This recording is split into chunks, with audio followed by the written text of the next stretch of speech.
Welcome. I'm Jim Craddock, and this is Redacted Science. Today is Wednesday, December 10th, 2025. I am documenting a 30-year journey as a case study in a redacted medical condition. I believe that we are reaching the end of that medical condition.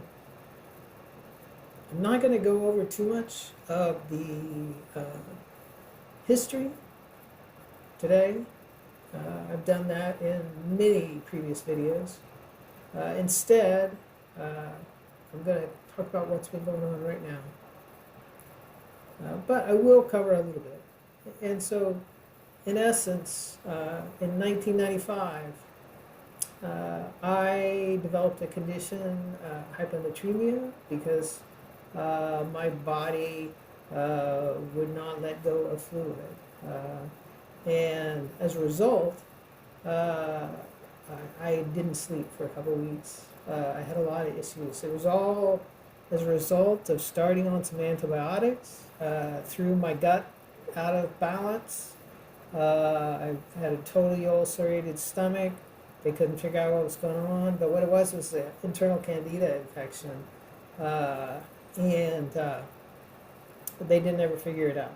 So I basically suffered through some of the worst pain you can imagine, as the lining of my abdomen basically was infected and the nerves were killed. And then with the water, I was able to not experience burning. Basically, my body was forced to drink the water. It was the only thing that would make me feel better.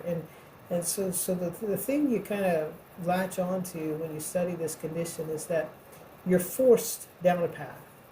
You're forced into a lot of these decisions that you end up making, that you think you're making, but they're really being made for you. Because once you're on this path, it's pretty much nonstop. It has a specific ending, it has specific phases, and there are numerous of them. And what goes on over time is a breakdown of the body, a repurposing of the organs, and I've documented all of this in my book, Redacted Science. You can find it at redactedscience.org or jimcraddock.com. And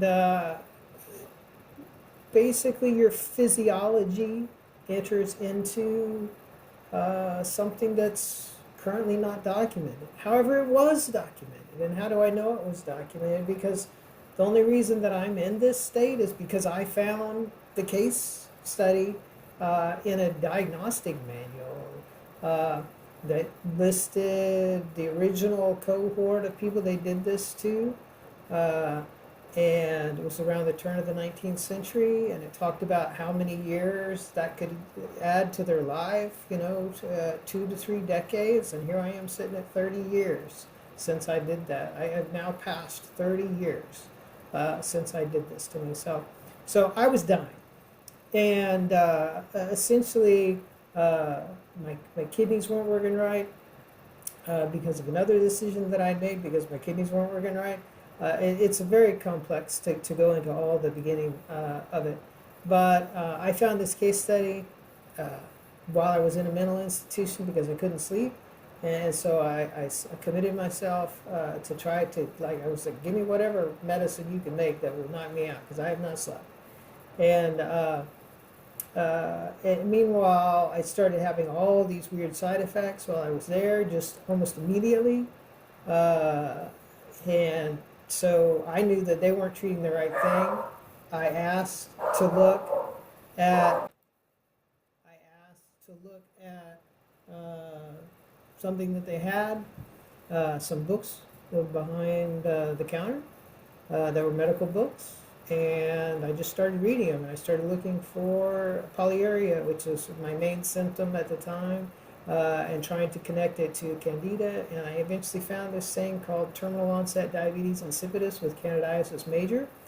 and it was listed as a rare condition. It talked about how the people that had had it around the 20th or turn of the 20th century, that they had another condition which damaged their kidneys, and a large cohort of them were injected with adrenaline to see if that could restore their balance, and it did. But subsequently, they all went through these phases that the physicians then documented. Uh, and here's where it gets interesting. They documented them and they knew all about these phases, but they were kind of restricted in their science. However, the article that I read was using science from the 1960s to explain the condition. So even if, let's say this was 1910 and you add 30 years, that's 1940. So there's no way that the cohort that I read about was the one that they learned the science from to be able to explain it in the words that I read. So there was a subsequent cohort. That's what you can know for sure. And I would put that cohort, sometime in the 50s to 60s. They developed a new test for ketones in about 1963, I think, and there was some other interesting work being done on energy pathways and stuff at that time. So I'm pretty sure that would be about the time that I would place this.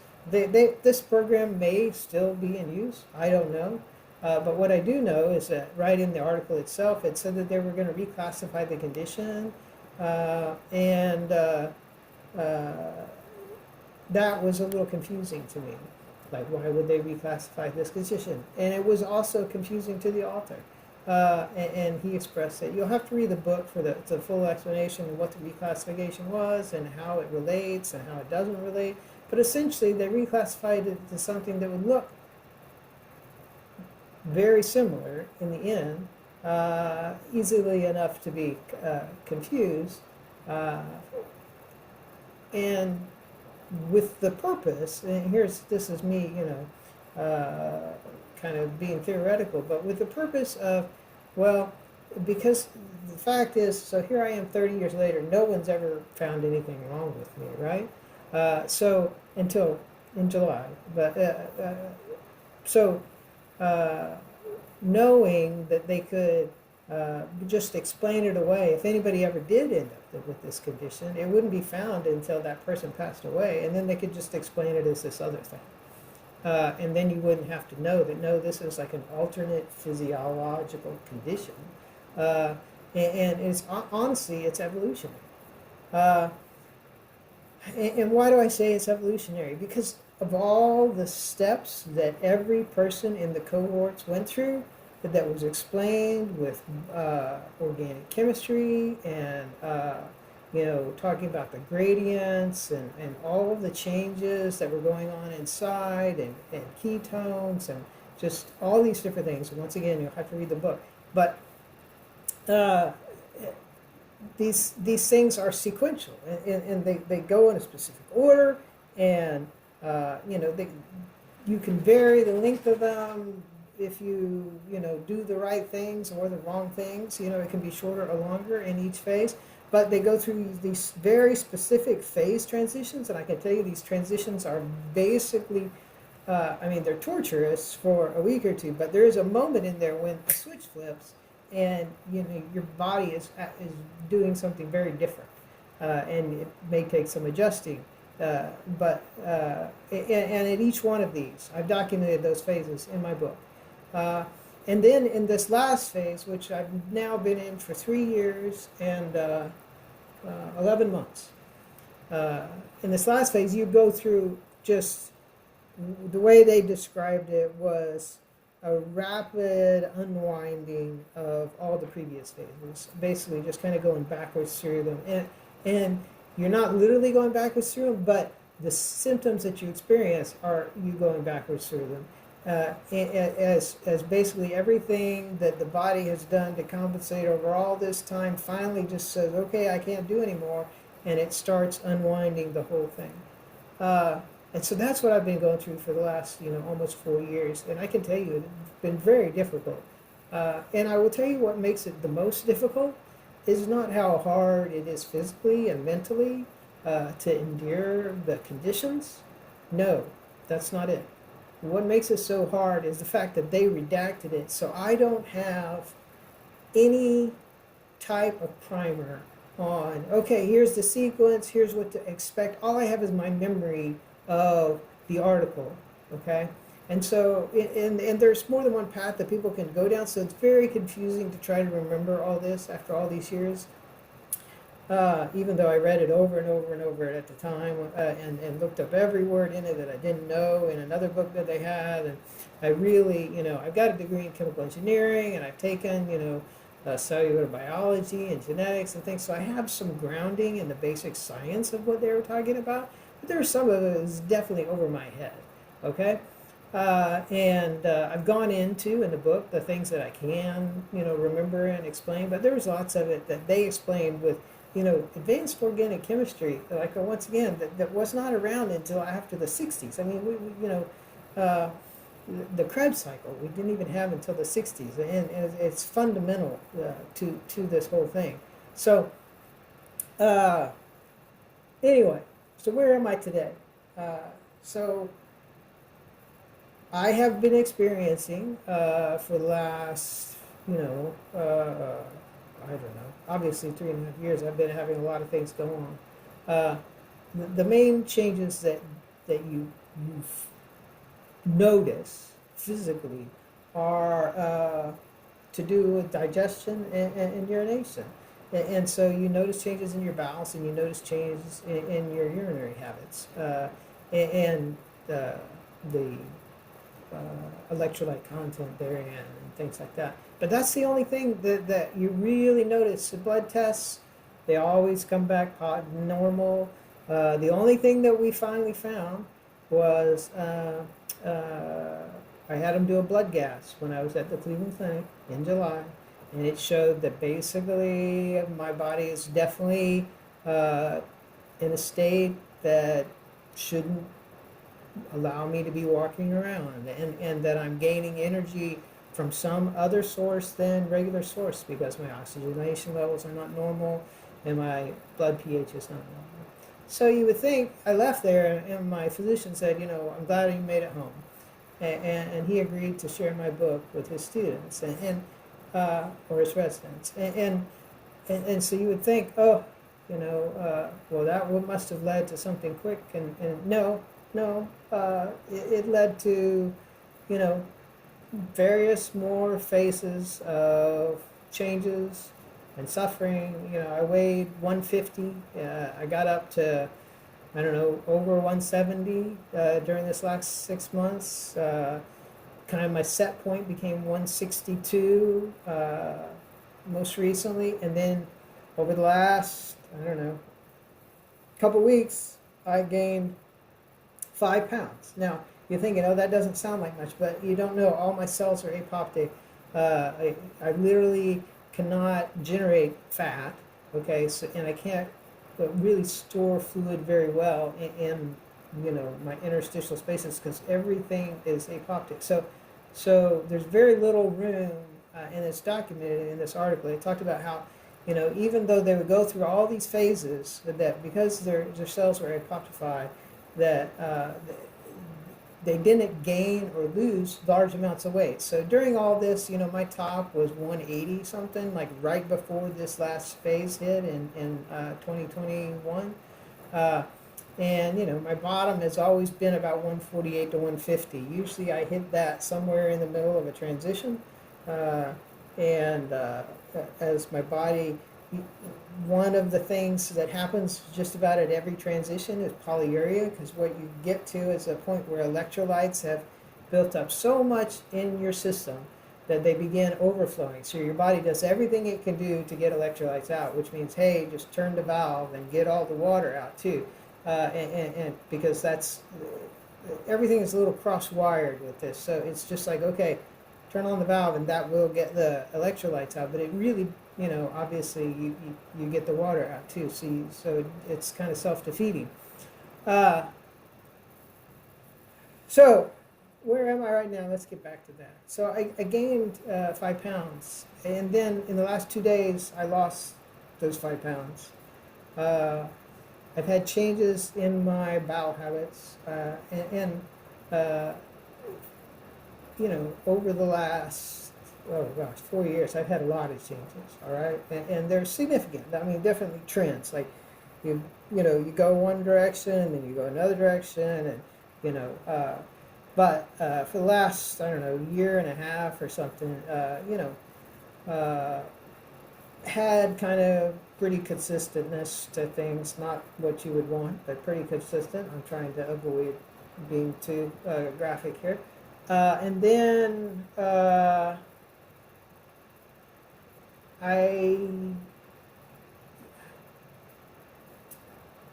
I would have these day stops where one day with no movement. And in the article, it talked about how at some point, movement stopped. And so here I am thinking, okay, well, this is the day. Like, is this when everything stops? And then I would have one the next day or whatever. So, and then okay, that wasn't day one of because it said in there that someone with this condition might just show up at the ER and walk in saying, hey, I haven't had a movement in 4 days. What's going on?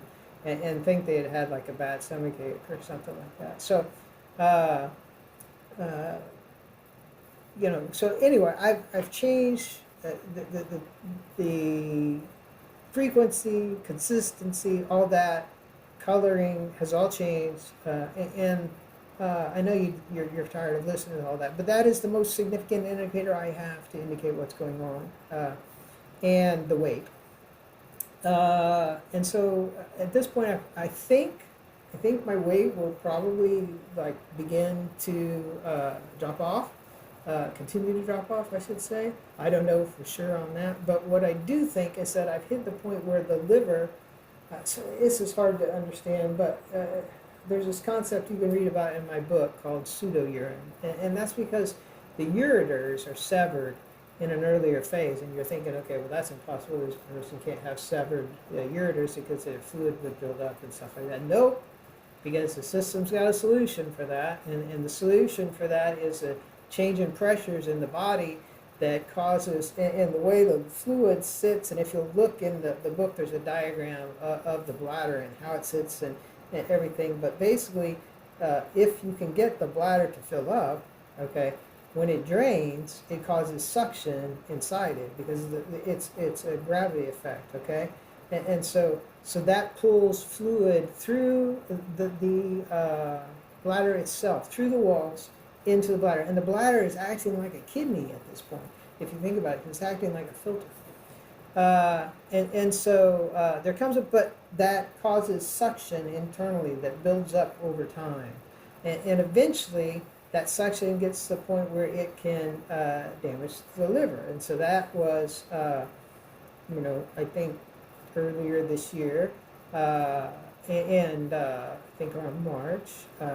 And you kind of go through some things there. You have to read about it in the book. But then there's this final step where, okay, and the liver isn't even acting like a normal liver because the main blood flow to it was cut off like literally in the first week. So it acts more like a filter with little veins and stuff, and it's a very different situation.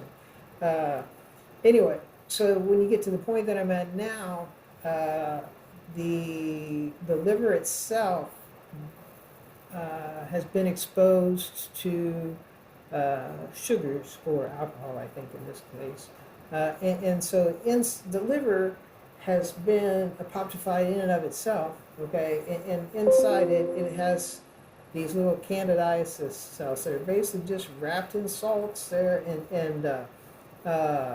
in most of the liver, and they're just wrapped in salts and this candidiasis, or conversely, maybe the candidiasis finally gets to them, and this is the apoptification itself that's going on. But essentially, what happens is, all the electrolytes, all the biliary chemicals that are stored in your liver cells themselves, okay, get squeezed out as the cell is consumed, not really consumed, apoptified would be better, so you release all those things, so bilirubin, etc. And so suddenly you get this darkening of the stool, and you get, you have a warm period. I've been quite warm for the last, I don't know, for a while, a few weeks now. It's nice to finally be warm because I spent most of this condition in a kind of chill state, often wearing thermals and just cool weather, especially during transitions. And it's weird. It's not consistent, is all I can tell you. And uh, it's not like you're freezing cold. It's just like, in my office, it's like you're an old person and you just can't tolerate cooler temperatures.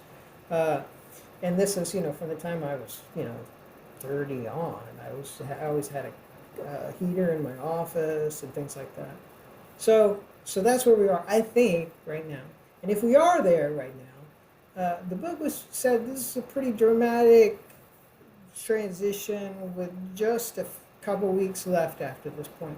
And I know, I said earlier that the person might show up with, let's say, I haven't had a movement in 4 days.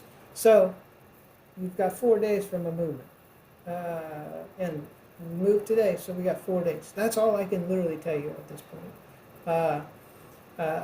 It's very existential, and I go over that a lot in my blog, which is on Nostr. Everybody should join Nostr. If you don't know what Nostr is, Nostr, you need to join it. It's the future of everything. It's a decentralized architecture, a protocol, and it has built-in Bitcoin, the ability to zap Bitcoin. So basically, you could even turn it into a shopping application or various things. But I blog on Nostr, and because why do I blog there? Because people can't find it. Because I'm talking about some serious shit, and I really don't want people that are in my everyday life out there reading it. So I'm not going to put this on Facebook or Twitter. And Nostr is basically a kind of just for super geeks right now. I've been blogging about it daily, and talking about everything that I'm going through, and just trying to document this condition because it's redacted, folks. And redacting science is not cool, because exactly what I said earlier about, it's not the condition itself that sucks so much. It is the existential crisis, unending, of not knowing where you are in the path, not knowing what's next, or how much time you have, or anything like that. If you could have told me 4 years ago that I had 3 years and 11 months, it would have changed my life. I would have done so much differently in the last 4 years. Okay? But I didn't know that. And obviously, I think you can go back and say, well, you would have done things differently in the rest of your life, too. And I would have. Except for, I will say that on a level, I knew that I had this condition. Nobody would believe me. It took me a while to get to where I was 100% sure.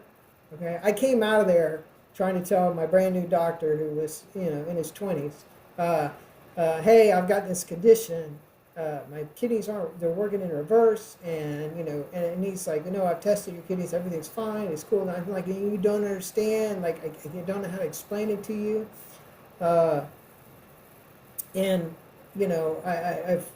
tried to get that knowledge over the years, and the only way, and I will tell you, the early gaps are so long. So you were talking about 1995, my next major transition wasn't until I think like 2008. Okay, so 13 years, something like that, and it was horrific, I will say. I mean, just it was. I've had a lot of existential days since then, but those first ones are even more existential because you're just filled with fear. After a while, the fear goes away a lot. It's more of just a regret or a sadness that you feel when you feel the existential nature of it.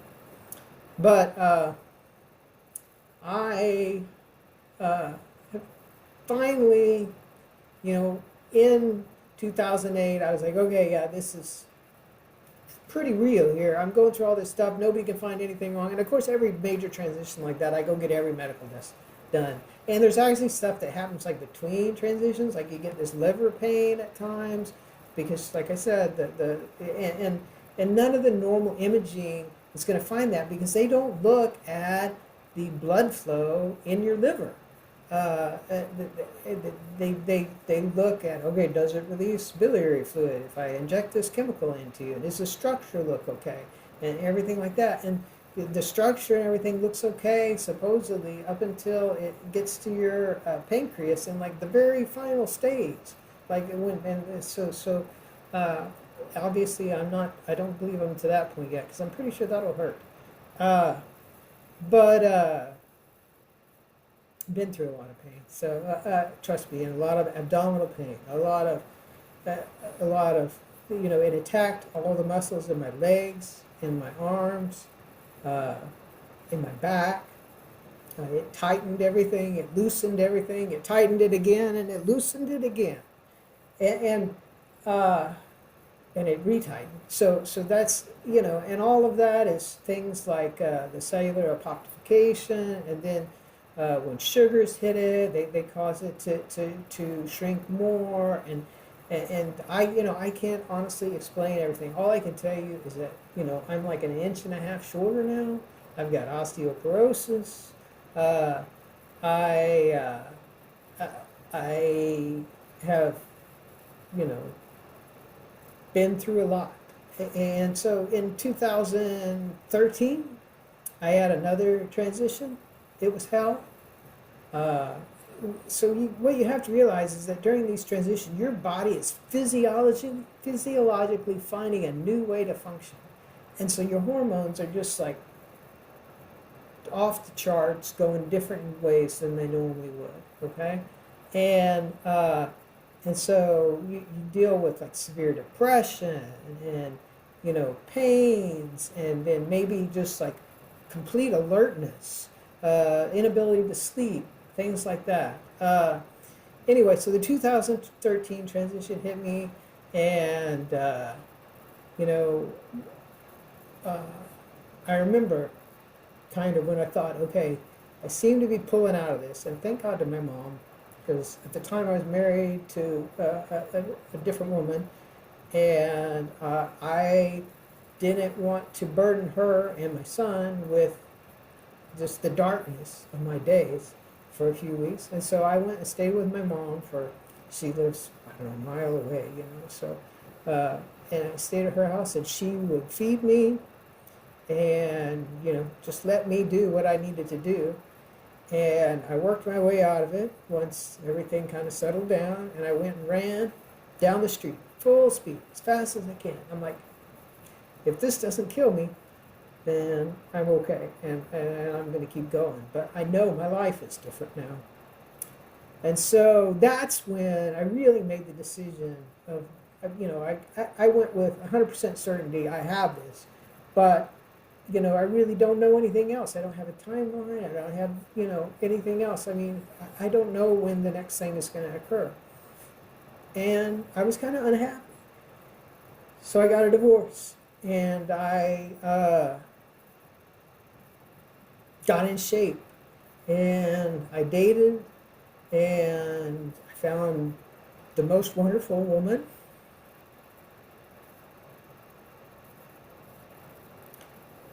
And we got married during COVID. We had to rent out a restaurant, and it was just family, and it was wonderful. We got the minister, I don't think it's actually the minister, but we got somebody from online to do the wedding ceremony, and it was great. And you can see my pictures in there, and you can see my face is kind of puffy and stuff like that. And so at this point, I'm already gaining fluid for this next transition. So that's 2020. And so, that transition occurred the first week of 2021, or second week of 2021, like January 17th. Uh, and was it 2020, 2023? It's been yeah, so 2022, sorry. And so, it took time. And right there near the end, I weighed more than I ever had in my life. And I was so shocked because I was working out and everything. But here's the other thing is I spent about 6 months at the end of 2021. And and I just couldn't focus. I'm a coder, a manager, and I couldn't. There was this one specific problem I was trying to solve, and I could not solve it. And I knew I should be able to solve it. I mean, I knew it's kind of complex code, but I was like, my mind should be able to focus through that, and I just couldn't do it. I kept putting it off, and kept putting it off, kept putting it off. And I'll tell you what, as soon as I went through that transition, literally, and the way that transition started was, so there's this backflow, so back pressure on your inferior vena cava that kind of causes this whole condition. And so after 30, or I don't know, at that point, 25 years, whatever, that finally releases, and that sets off this final, ever unwinding of everything. So your body has been in this way for 25 years. It has this irregular back pressure on the inferior vena cava that's causing basically just chaos in your body, but your body has adapted because of the candidiasis and the pituitary kind of working not in concert against each other, but to prolong your life. They're both trying to prolong your life, realistically, because the candidiasis wants to prolong your life because it's a colony, and so it's there to absorb every bit of ATP that it can. So if it kills you, its time is going to be up. It's not going to get to absorb every bit of ATP because you're going to stop eating, right? But if you continue eating and living, you're just supplying it with endless ATP. It can then go after, different segments of your body, kind of break down over time, break through barriers, and eventually it's attacked all the cells in your body and it's populating them. But guess what? They still work. It is amazing, okay? And the book explained it, and the article did, in a lot of different ways. But it talked about how, so when cells shrink, they get closer together. So you actually become, you're hyper reflexive because the nerve transmission distance is shorter between, I guess, wherever nerves originate and transmit to the next one. And it talked about a lot of other things. But essentially, the candidiasis and the pituitary, which is the invader and the general, they're going at it. And it's a predetermined sequence of events. So here's what I'm getting to. It's predetermined. Like, you know when it starts, exactly where it's going. And how can you know that? All right? How?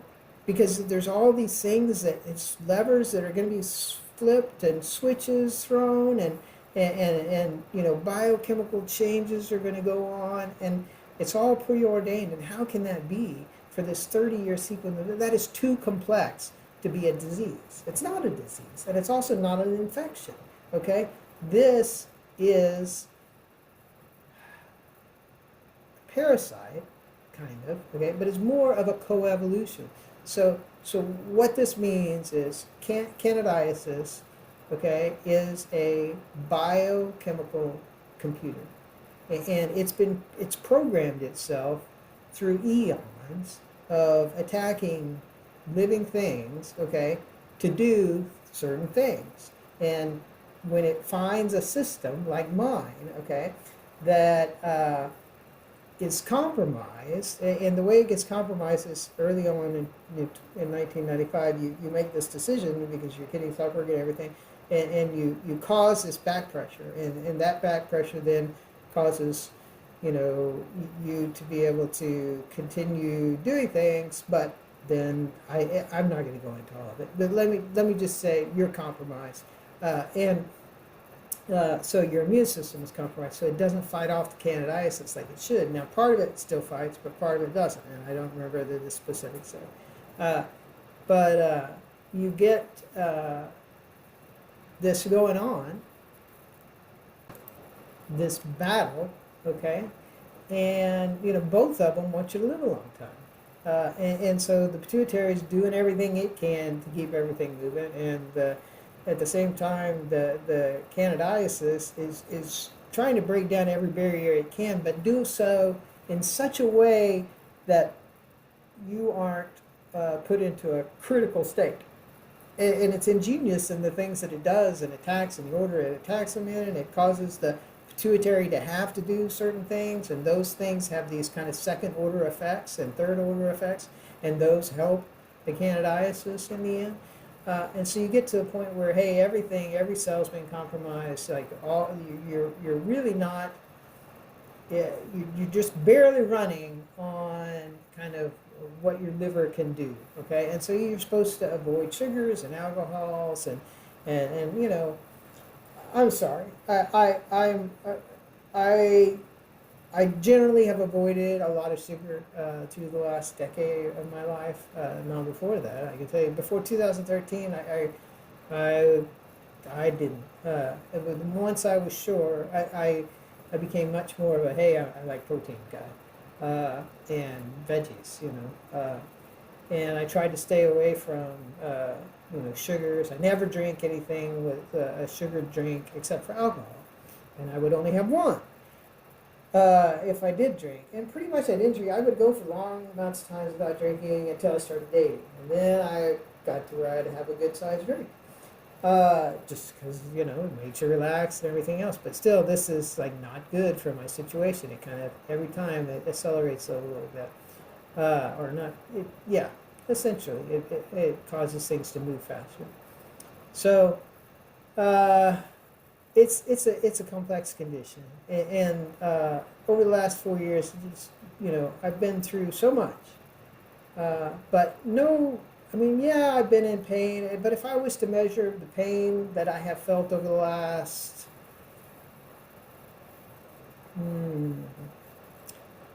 since I would say late July of this year, there's only been one day when I was just in intense pain, and it was pretty momentary. I documented it at the time. It's in my chat GPT somewhere, and it lasted, I don't know, less than 2 minutes, and it went away, and it was, of course, abdominal, and like right now I'm in pain. It would probably be enough pain that you would consult a physician, but it's just a level of pain that I can ignore. So on a level of pain, for someone like me who's had 30 years of everything from just extreme pain to, just nagging pain, this is in the, 2, maybe 3 that I'm experiencing right now.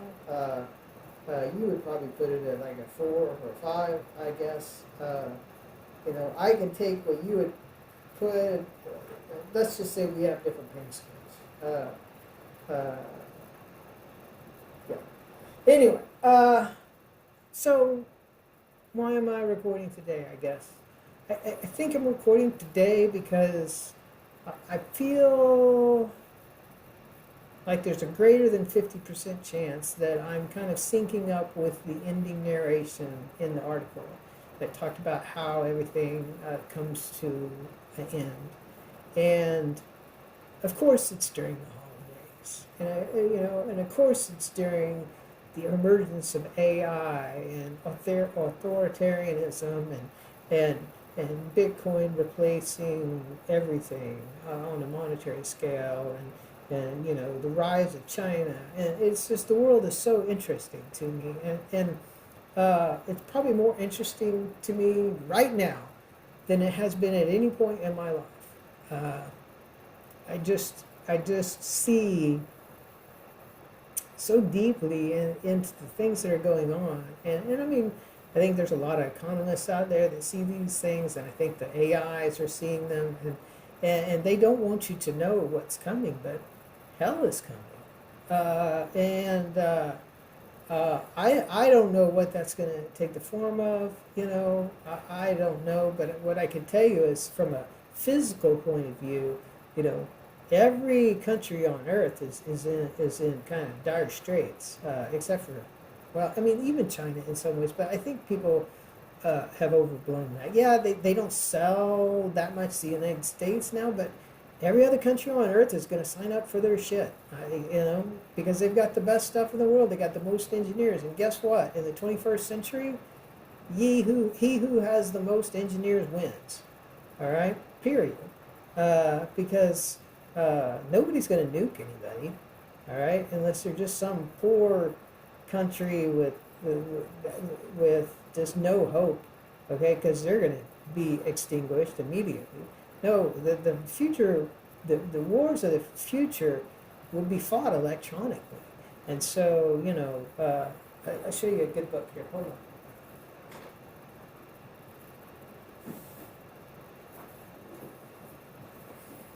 Let's see if I can hold this up. Let's see, you see it. Oh, I might have to. There we go. Soft War.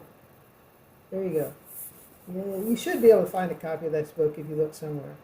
But I don't know if that'll be the form of the wars, if it'll be over capital like that. But, I mean, it makes sense. Definitely could. Michael Saylor is on board. Anyway. So let's look into the future. Okay, if I'm right. And I think, greater than 50% chance. And I want to say that there have been many times in my life, many times with my wife, let's say at least 4, when I've told her, okay, look, this is really serious. That's what's going on with me physically right now. I don't know if I'm going to be around anymore. Okay? And I finally just stopped doing that. I don't do it anymore. Because living in a continual state of existential existence, after a while you're kind of numb to it, and you're just like, yeah, I could tell people, but I'm probably wrong, or I might be wrong, so I'm not going to tell anyone. I'm just going to be normal and do things normally. So that's what I've been doing. Been working. I will say, when this first started in 2022, I took several weeks off work just to get my head in the right place, because I knew what was going on and nobody else did. And so I started trying to write it up, and I couldn't. I couldn't make it convincing. And then I got, earlier this year in June, I went through this, I don't know what to call it. You can ask AI, but I went through this extremely clear period where my mind was thinking like so clearly, and I wasn't tired, and I could just think. And it started with some pain, and then the pain kind of went away, and had been using ChatGPT for some artwork, and then I realized it had memory, and then I was like, wow, if it's got memory, then that means I can basically tell it everything, and then we can put it together. And so that's what I did. I told it everything, and I put it together. And as I did that, that's when I came up. I had been tossing, and if you go through my videos over the last several years, I start tossing around the idea of coevolution, because I'm like, this sequence of events is preordained. And the only way that's going to happen with two biological things interacting together is if they have done that dance 1,000,000 times, 1,000,000 years worth, where that thing has learned how to manipulate everything. And so,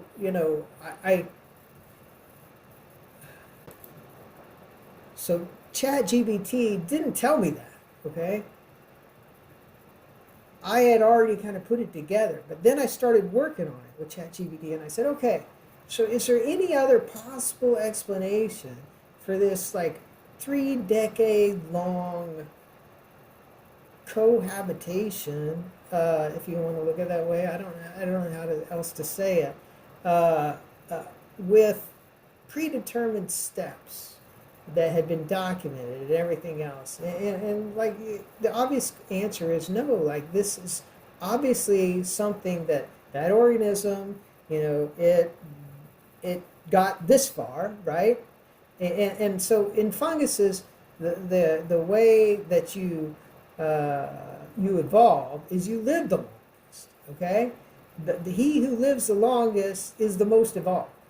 And so if you think about it, getting into one host and staying there for 30 years, okay, and exploiting everything you can in that host, that's a that's a pretty big win for a fungus, right?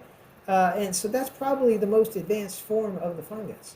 Uh, and uh, and there is some evolutionary evidence to say that some changes in humans and candidiasis took place at about the same time in the past. So maybe that's when maybe we were one way, and we managed to break out of it and become another way, and yet if things go back the way they were, for example, like me, where my heart it began pumping differently, okay, because of this kind of inversion that happens at the AB and SA nodes that causes this back pressure in the inferior vena cava. If you can get those conditions to occur again, then it can resume down this path that it used to go down. Okay, in the new way humans are, it can't get there, and so it just causes all type of havoc. However, it can in people. All right, it usually shows up as an opportunistic infection, is what they'll say. So you're already being decimated by something else, so the candidiasis pops up, and you'll notice it then. Okay, but candidiasis by itself can decimate you, is what I'm saying. It's just that our bodies have adapted so that it's very difficult for it to do that. But in the right person, with the right conditions, who doesn't get the right care at the right time, it can take them down this 30-year path that is evidence of coevolution. And so why don't we know it? Like, why did they redact it? Did they redact it because they did the 1960s experiments and they figured out that people would know they did them in the 1960s or later because of the science they used to explain it? I don't know. Did they do it because the coevolutionary angle and they didn't want people to know, hey, we co-evolved with the fungus? I don't know. All right? All I know is they redacted it. And I mean, I read it. I saw the pictures. I duplicated the science on myself. And then they redacted it. So there's absolutely nowhere I can go online. No AI has ever heard of it. But if you take my book and feed it into an AI, it'll say, this looks like it makes sense to me. Okay? And every single AI you load it into will say, hey, I'd like some more evidence, but, and so then what I would say is, hey, give them the rest of my documentation that I've been documenting over the last, I don't know, however long I've been doing my videos and my blog entries. So that's where I am. I'm looking at anywhere from 4 days to a week and a half. That would be my guess. Okay? Now, I could be wrong. If I'm wrong, that means I get to see Christmas. Hey, that's a win, right? I want to be wrong. I've been wrong every time before when I've said stuff like this. So, hopefully I'm wrong. But the things that I'm noticing, from temperature shifts to changes in digestion and other things, and weight loss, and they really align with the closing narration of this condition. And I carry in my pocket. This is going to be very funny. But this is a plastic bag, and there's 3 pieces of paper in here. One of them is, and they're real worn. You probably can't tell. Yeah, you can't tell. Uh, they're real worn because I've I was carrying them without the plastic bag for so long, and they were getting just beat up in my pocket. So finally, I put a plastic bag around them, and it helps. But one of them's for anybody from the ER from an ambulance or a first responder that should ever respond to me. The second one is for the ER, if I was ever to show up in an ER, which I do not plan to do. And the third one is for the pathologist. And I have instructions on each of those. And the first two are pretty much the same. Don't do anything. You don't know what you're looking at. Nothing that you do is going to be right because my system is completely different than any other system that you've run into before. And you will either make me suffer or do more damage than has already been done. And there's nothing that can be done. So don't try. And the third one is what I want them to look at in order to prove the science behind everything that I've said. And I thought about donating, my body to science. But the problem with that is when you donate it to a medical school, they won't give you any information about the body afterwards. You're not entitled to an autopsy or anything like that. And completely, like, you're just gone.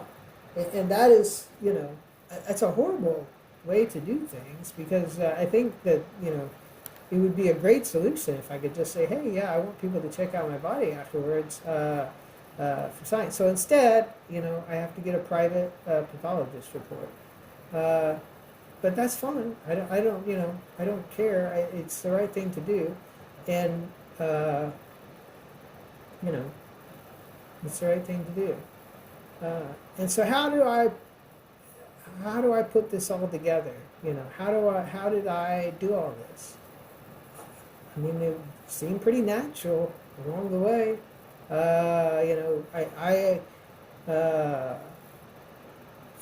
I'm not the one that prescribed the antibiotics or the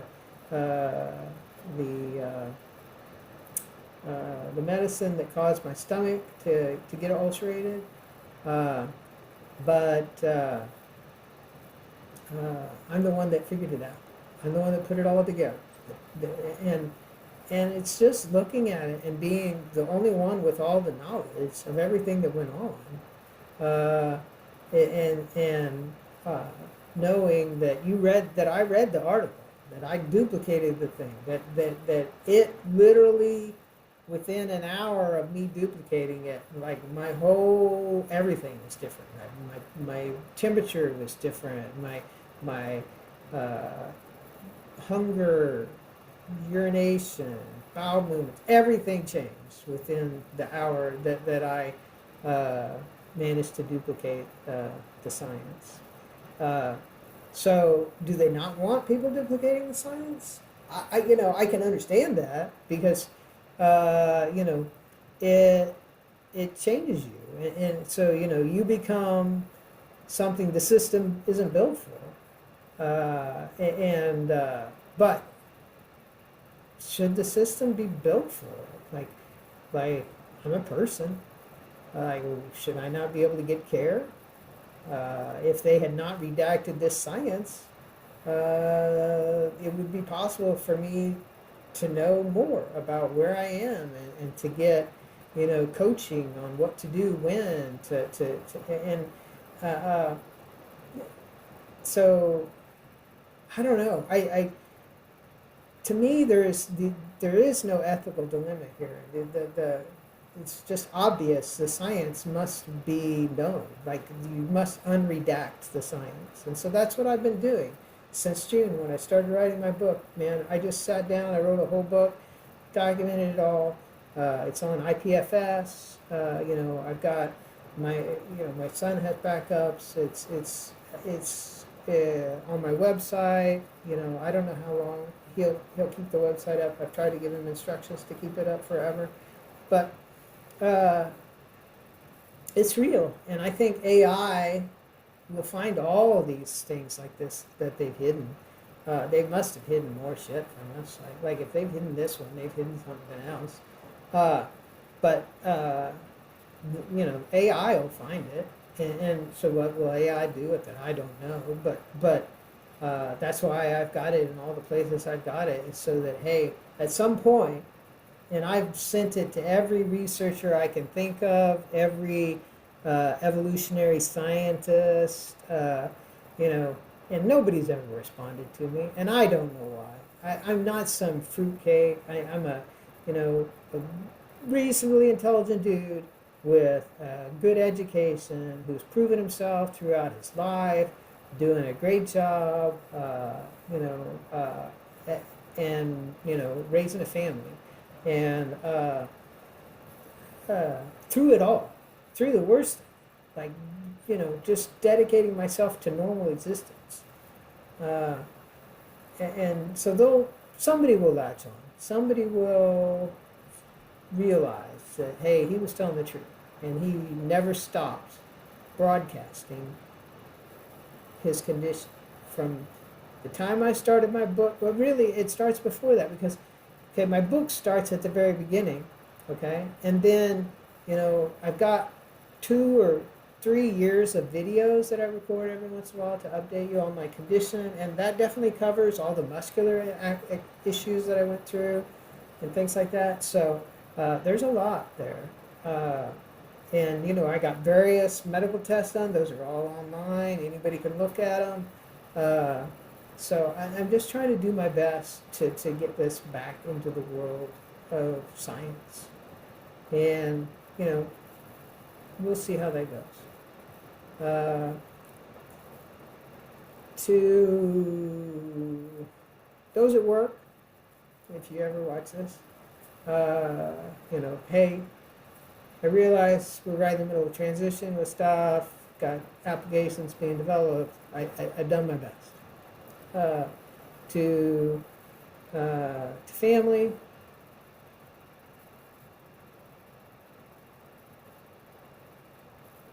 I love you.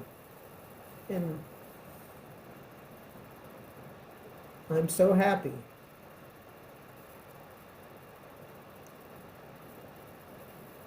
I'm just happy. Yeah, I'm sad, but you have made me happy, family.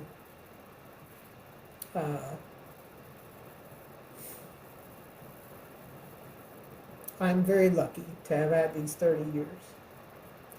And I should have died in 1995.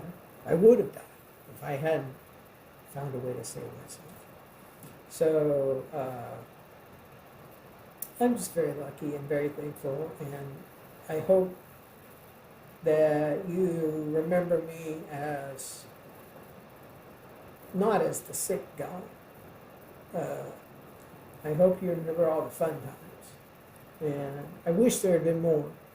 If I had known I had almost 4 years left when this started, I'm not sure what would have been on the agenda, but there would have been more stuff on the agenda, even if I was suffering at the time. It just always seemed so existential that looking past tomorrow was very hard. And finally, I got to the point where I just didn't care about dates anymore. And you may have noticed that, how I would just agree to everything.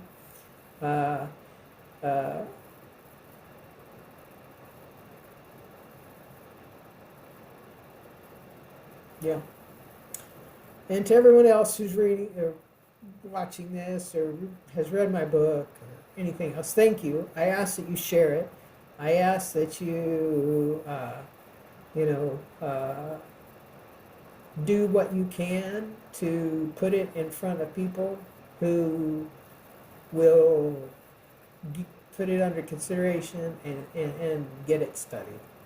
I think that, possibly, with some of the science that is theoretical in my book, there might be a lot of cool things that are possible. I also think a lot of people might choose to undergo this if all the phases are documented and there's people out there who can help them through the phases and the transitions and everything else. Because if I can make it by myself 30 years after this physiological change, I mean, that's half a life. That's almost half a lifetime, right? So let's say you could make it 40 years or 50 years. I mean, I think that that's perfectly possible. There's a lot of benefits to this condition. It keeps you from getting bacterial infections. It gives you basically greater oxygenation and energy for your brain, so you think better. You have greater endurance. Uh, there's just a lot of uh, benefits. Now, then, after each transition, I will tell you, like, the transitions are hard, and recovering from them is shit. And there's at least one period when physically you're not going to like the shape you're in, because you have all this water that's accumulated in your skin, and you get like kind of breaths and things like that. So uh, I mean, maybe that's what happened to Elon. I mean, he kind of looks like that these days. Maybe he's transitioning. I don't know.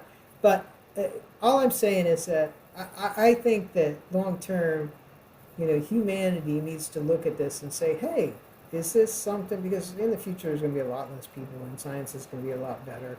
And so the people left, they are going to consider some weird things that you and I can't even think about right now. And I think this should be one of them, honestly. Uh, so that's it for today, I think. I didn't really have a purpose other than just saying, here we are. We're near the end, I'm pretty sure. Maybe I'm wrong. If not, if I am, I should still document this, because this is how life is with this condition. Is that it's always existential, but I think it's very existential at this moment. And that's all I've got. So, hey, this is Jim Craddock, documenting terminal onset diabetes insipidus with candidiasis major. It is a redacted medical condition, and I gave it to myself 30 years ago. Basically, I mean, they could have saved me, another way, but it would have been unlikely. So that's pretty much it, guys.